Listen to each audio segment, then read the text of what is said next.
I'm not a very emotional person, so not really much, because I understand. I grew up, from a young age, I started reading books that were actually against Nkrumah. The first political book I read was by Leo Okran, one of the leaders of the 1966 coup, which completely condemned Nkrumah and so on. I also used to look through cartoons that were running down Nkrumah. I'm not too sure what it was, Ganata or something of the sort. Mocked Nkrumah completely and so on. Before I started reading Nkrumah's books and learning about the man and so on. So I think I keep an open mind, look at both sides of the coin. I try to be as objective as I can. Something that the president said on Sunday when he delivered his national address on the Founders' Day, S'. He says, "I speak to you this evening, rejecting completely the notion that Ghana was founded by one man." You agree with him? Oh, definitely not. I think what the president completely misses is that Nkrumah was one man, but he represented millions of Ghanaians. And that was exactly the grassroots connection Nkrumah had with the masses. He was brought in by the UGCC. He was active in the Pan-African movement in the UK after he had left the US.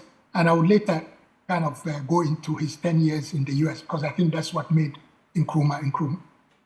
So they brought him in, and they needed his help. And the UGCC was the biggest political movement, but its presence across the country was not big enough. I think, if I remember correctly, they were just active in 6 constituencies or so across the country. And Nkrumah came, he did the legwork, went across the country, mobilized people, energized the whole struggle for independence, and kind of took over the leadership. After breaking away and forming his CPP, took the largest chunk of he created the mass movement. So obviously when he broke away, the majority went with him, and he convincingly won the 51, 54, and 56 elections. So the point here is that what the president is missing is that Nkrumah is not one man. Nkrumah represents millions of Ghanaians. And it's that elitist mentality and entitlement. Because quite recently, I gave an interview or granted an interview concerning this subject. And I was saying, I guess he's caught up in the emotions of the past. And I'm very sensitive to it, because you see, it was a difficult period for Ghana. I was a baby then, but I mean, Ghanaians who lived at the time. And the political violence that emerged from the rivalry of the UP and CPP. Eventually, I think I blame both sides, the political violence. In Nkrumah, yes, there were several attempts on his life. Started with a bomb in Newtown where he lived, his residence. But the introduction of the PDA, I think also from Nkrumah's side, he was trying to arrest the violence. But from the opposition side, many became victims. And I always say, and that's why I earlier said I'm very sensitive to it, is that 3 out of the big 6 ended up in political detention under Nkrumah, Obichebe Lamte, Dankwa himself, and Akwaje, who actually suggested Nkrumah's name to come and become the general secretary. 2 of them, J.B. Dankwa and Obichebe Lamte, died in political detention, which is a very sad thing for Ghana. But the thing is that, so I'm sensitive when people come from that family. Yeah, but you make that point about J.B. Dankwa and co dying in prison, all because of the struggle for independence. And yeah, you disagree with the president when he says one man did not found Ghana, and this is a collective effort.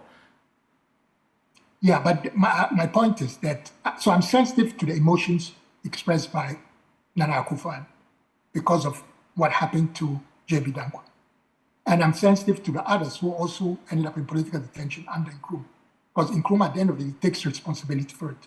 So Ghana was not founded by one man then? I mean, if you believe and you are sensitive towards that. No, okay. That Ghana wasn't founded by one man. Nkrumah led Ghana to independence.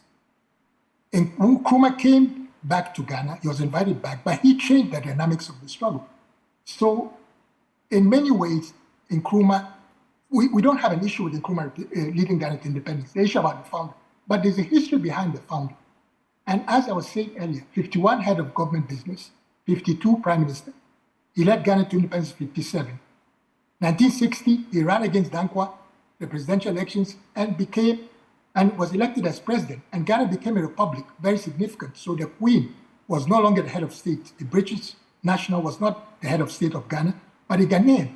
So that is when the introduction of the founder came in, and Nkrumah captured that. So in a sense, we have to understand where the founder is coming from. And I'm saying there's really nothing to argue about or complain about. It was the one man, because he led Ghana to independence, and he came to be the symbol of not only our liberation, political liberation and independence, but also being our first head of state and our first president. So I don't think I have a problem with that. The point is that it doesn't mean others did not contribute. The Big Six, their name, their role is there, recognized in our history. Nobody's taken that away from them. They all served some jail time under the British, including Nkrumah himself. So nobody can take that struggle away from them. I mean, do you